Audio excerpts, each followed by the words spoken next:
Hoje não tem nada. Oi, pessoal, tô com frio. Oi, Débora.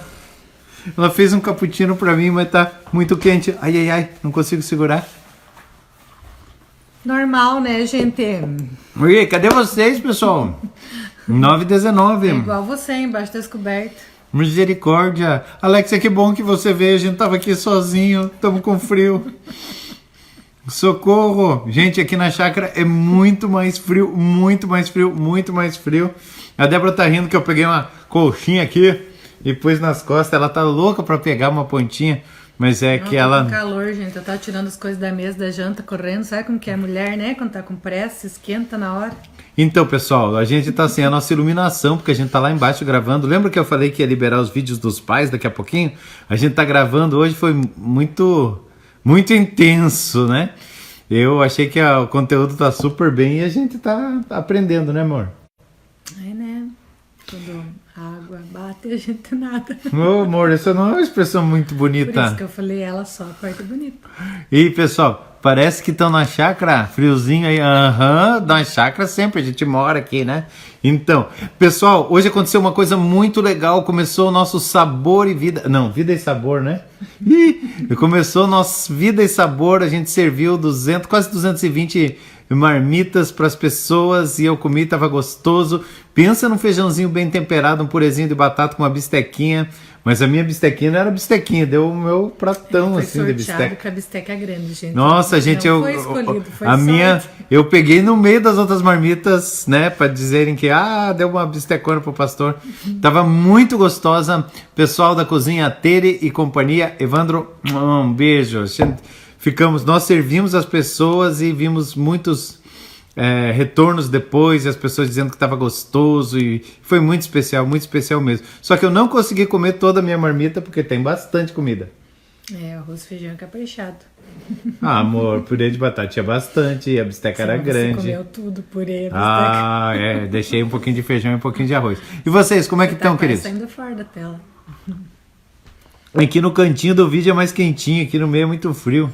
Que daí parece que você tá meio nono aí com essa coxa. Nono, nada.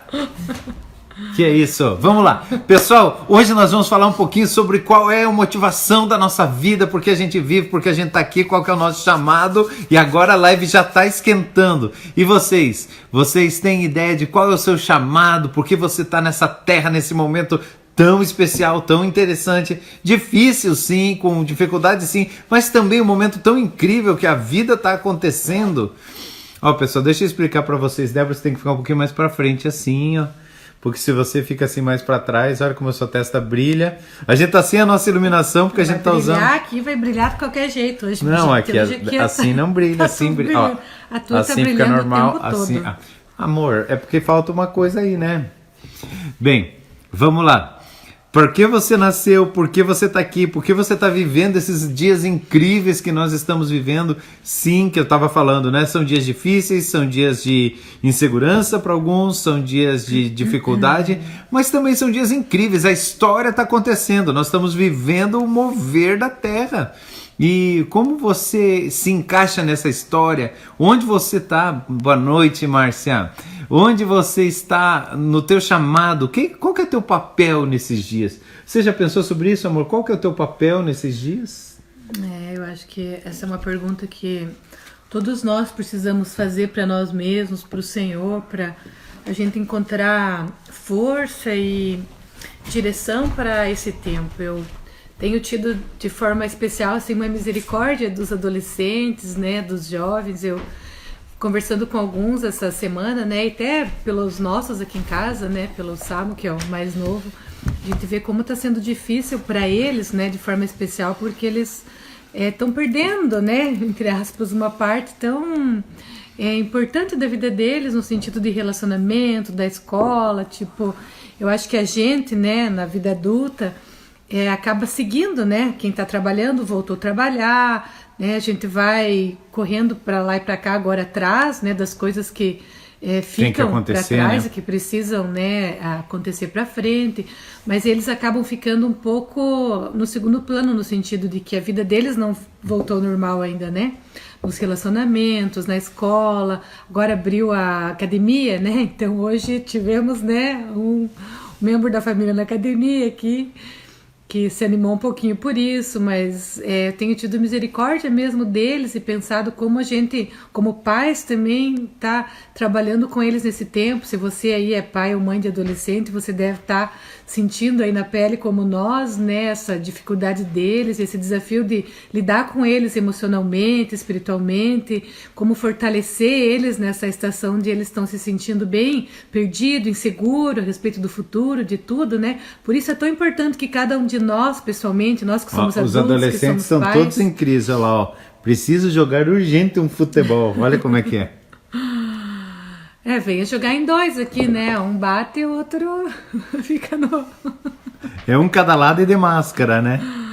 Mas Olá. eu estava falando, Desculpa. dá licença, querido, que sobre como administrar. Como é né? importante nós, então, como pais, né, como adultos, discernirmos o nosso propósito nessa estação, né, o nosse papel, porque se os nossos filhos estão perdidos e nós também estivermos perdidos, vai ficar mais confuso e mais conflitante ainda as coisas dentro do lar.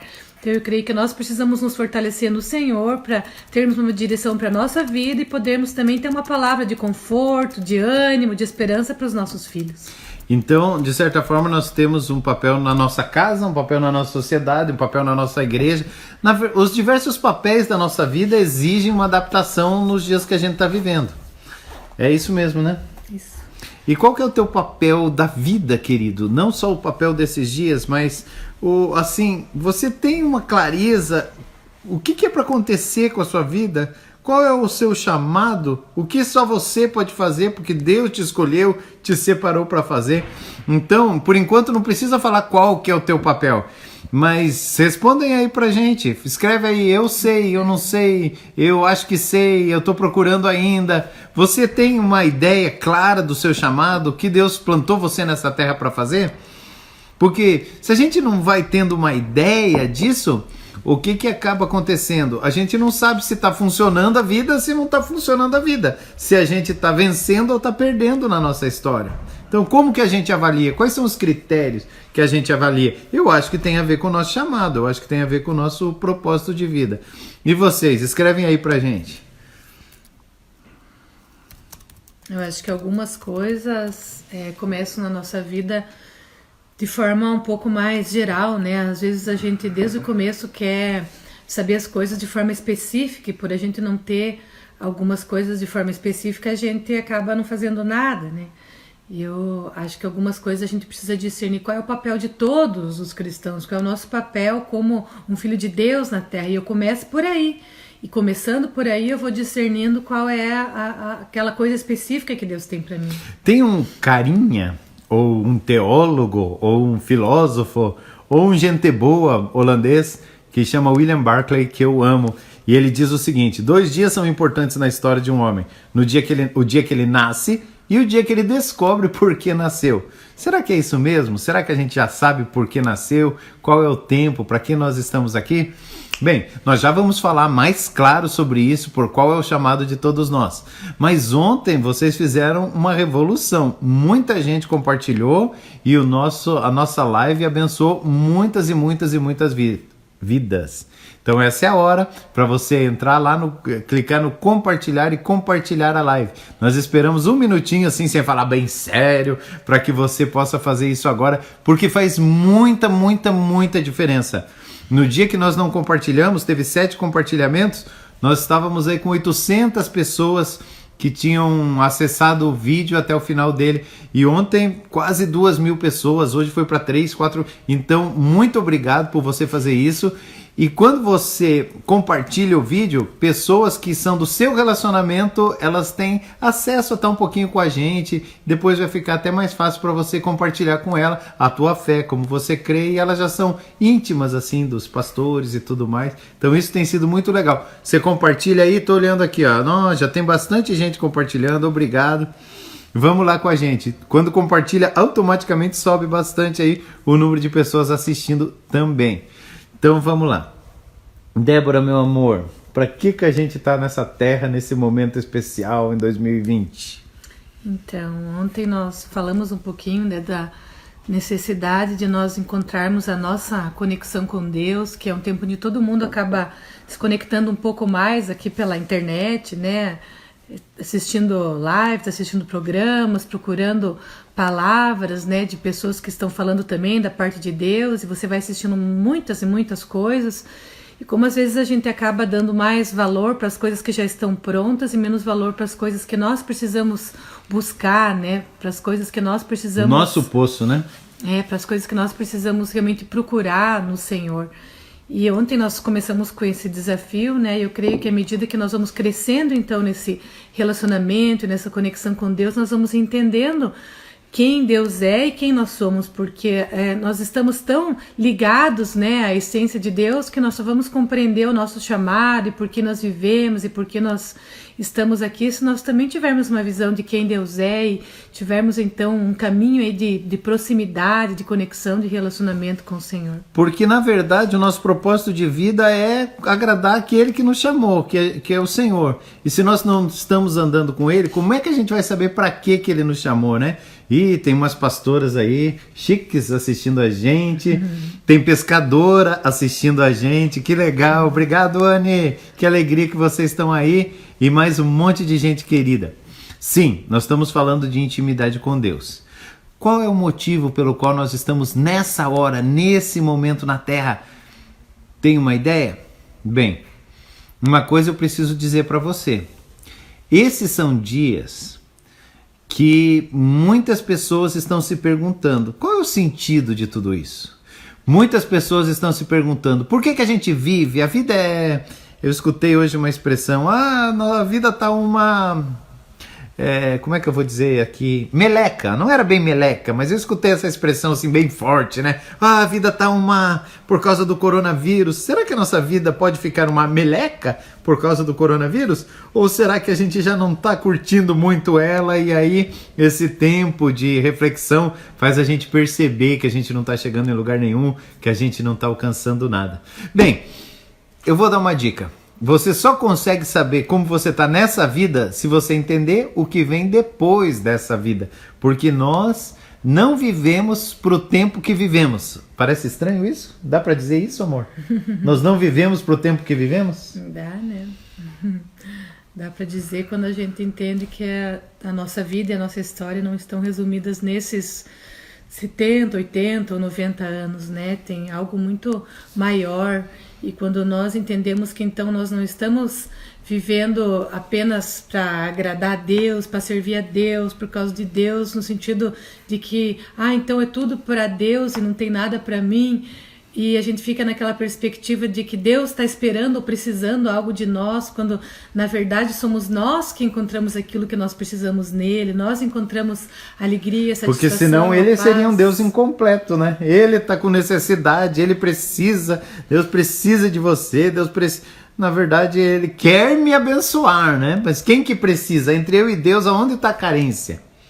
Certamente que a carência está em nós. E nós precisamos, então, descobrir como eu posso viver, a intensidade que eu fui criado para viver, para que a vida, depois desse tempo, seja intensa e com Deus. E no andar certo, né? Na verdade.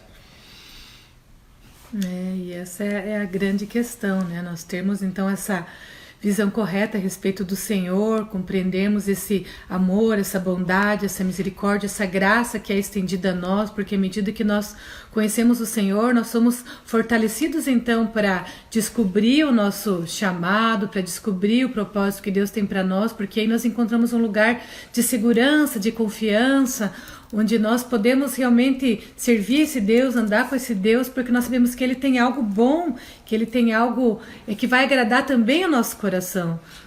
Amor, deixa eu te contar uma coisa. A gente falou no começo do vídeo que hoje a gente começou o nosso super projeto das marmitas, o Vida e Sabor.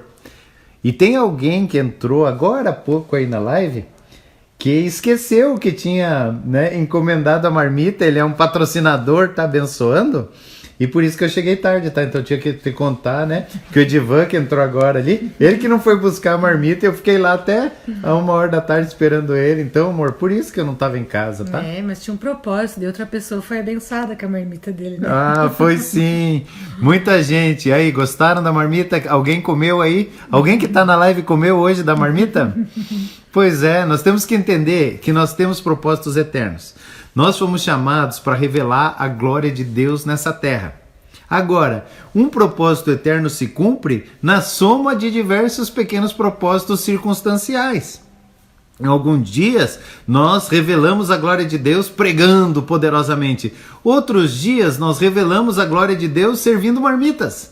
Outro dia, nós revelamos a glória de Deus ajudando alguém. Outro dia, nós revelamos a glória de Deus, se você é um vendedor, vendendo bem, entregando aquilo que promete, não prometendo além do que o produto pode oferecer. Você revela a glória de Deus sendo um funcionário excelente ou sendo um patrão que tem cuidado com seus empregados. Então, nós temos uma grande missão que é revelar a glória de Deus, mas nós cumprimos essa grande missão por pequenas missões, respondendo ao dia. Aí, ó, Fábio Júnior, mas também demorou para pegar lá, né? Colocou Edivan ali, porque ele mesmo, só no WhatsApp ali, eu que peguei, eu mandei as fotos para eles lá, viu, meu amor? Vocês entendem isso que nós estamos falando, queridos? Que nós respondemos ao grande chamado no dia a dia, servindo a Deus e revelando a glória dele? Mas como a gente faz para saber se está revelando a glória dele? O que é revelar a glória de Deus? Conta aí pra nós, então. Legal, né? Ele pega as perguntas que ele acha assim que é mais importante, olha pra mim e faz. Amor. Vai lá. Então, queridos, sabe como que a gente revela a glória de Deus? É de um jeito bem simples. A gente responde ao dia. A gente busca a presença de Deus, a gente tá mergulhado nele. E como a gente responde ao dia cheio de Deus, revela a glória de Deus, porque é Ele vivendo no nosso corpo, na nossa pele, falando através da nossa boca, olhando com os nossos olhos, atendendo com as nossas mãos. Tudo isso depende da minha intensidade na intimidade com Ele. Quando eu estou andando com Deus, tudo que eu faço. Então não é uma busca maluca por uma grandeza de um propósito que vai deixar meu nome, a minha marca na terra. Sim, Deus quer nos usar para grandes propósitos, mas eu acho que não tem coisa menos verdadeira do que eu achar que vou dar a vida por Deus, que eu vou morrer por Jesus, quando na verdade eu nem vivo por Ele. Que se um dia alguém apontar uma arma para mim e disser, você vai ter que colocar um chip, eu vou dizer, eu não coloco porque eu rejeito a marca da besta. Ok, muito bom. Mas será que a gente não tem que rejeitar a marca da besta que se chama orgulho? Será que a gente também não tem que rejeitar a marca da besta que se chama infidelidade? Será que a gente não tem que... Por quê?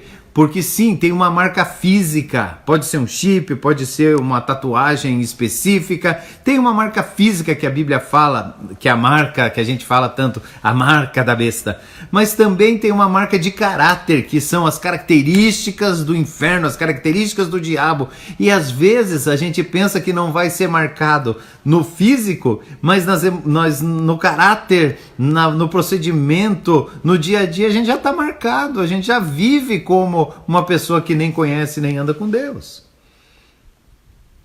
Então é por aí mesmo. Eu acredito que Deus é glorificado quando nós fazemos Ele conhecido através da nossa vida, né? Como o Ju estava falando até agora. Eu creio que à medida que as pessoas olham para nós, elas começam a enxergar que tem algo maior na nossa vida, que tem algo que nos motiva a viver, que nos ajuda a perseverar quando as coisas estão bem, quando as coisas não estão bem. E tem algo que eu ouvi, né, e que eu tenho aprendido também, que eu creio que glorifica a Deus, que Deus é muito glorificado quando nós aprendemos a ter prazer nele, a ter alegria nele, porque uma pessoa que ama outra pessoa, ela fica muito feliz quando ela percebe que a outra pessoa tem alegria em quem ela é, tem alegria no relacionamento, e assim no casamento, e assim com os filhos, e assim nas amizades, não é verdade? Você é fortalecido em quem você é, na tua vida, quando você percebe que as pessoas se alegram com o relacionamento com você, com quem você é. E eu creio que tem algo no coração de Deus que é glorificado, tem algo que alegra o coração de Deus quando ele percebe que os filhos dele têm prazer em estar com ele, têm prazer em, não apenas em servi-lo, em fazer coisas, mas estar na presença dele, em contemplá-lo, em conhecê-lo, em entregar a sua própria vida a ele. Uma das coisas que mais me dá alegria na vida é quando eu tô com os meus filhos. Aqui na chácara, a gente está aqui no container, e o Samuel está aproveitando que o vovô não está na casa dele agora e se adonando da casa do vovô que fica lá do outro lado da chácara. E uma coisa que eu amo é quando ele vem para cá e fala: oi filho, o que você quer? Fala: eu só quero te dar um abraço, e me abraça e fica ali um pouco comigo. Eu gosto de ficar com você, e daí não temos nada para falar e ficamos ali abraçados olhando pro teto. E é tão gostoso, assim, saber que alguém gosta de você só da tua presença, não quer nem falar em alguns momentos, não quer pedir em alguns momentos, não é nenhuma conversa, é o prazer da proximidade. E quando a gente descobre esse lugar em Deus também, Senhor, vim aqui o quê? Pedir alguma coisa? Não. Agradecer alguma coisa? Eu tô grato por tudo, mas também não. O que você quer? Quero ficar aqui, quero ficar contigo. Que gostoso que é, que prazer que é ficar. Então, desse lugar, quando a gente sai de um lugar assim de prazer de estar, é o lugar que a gente incendeia no coração. E pessoas incendiadas, elas põem fogo em outros, elas aquecem as pessoas, elas fazem a vida acontecer e fazem a vida da gente muito mais legal. E sobre isso é adoração, né? Sobre isso é um estilo de vida de adorador. Não é sobre o momento onde você vai lá na igreja ou você para na sua casa para cantar para o Senhor. Não, você devolve a Ele aquilo que está dentro do teu coração, a alegria por quem Ele é, a admiração, né? As coisas belas que você vê em Deus, que você vê nas coisas que Ele faz. Então você tem que externar essa admiração, esse louvor, essa gratidão. Então isso se torna em adoração. Então quando o povo de Deus se reúne para cantar juntos ao Senhor, é como se nós como família estivéssemos tão animados com quem Deus é, né? Tão gratos pelas coisas que Ele tem feito, que então nós temos prazer em nos reunir juntos e dizer isso juntos para Ele. Uma das coisas que a gente ficou mais feliz, entre tantas coisas que nos fizeram feliz nesse dia que a gente começou o projeto Vida e Sabor e entregou lá mais de 200 e tantas marmitas, 215, 220, foi ver que as pessoas chegaram lá para ajudar. Tinha tanta gente para ajudar lá que nem todo mundo que foi ajudar pôde ajudar, porque tem um prazer tão grande em entregar alguma coisa. Agora, se a gente entrega uma marmita que pode suprir uma pessoa por 24 horas no seu físico, e isso já nos dá alegria e prazer, imagine quando a gente descobrir que pode entregar alguma coisa que pode mudar a vida dele para a eternidade, pode alimentar para sempre. Tem em mim e em você um alimento que o mundo precisa.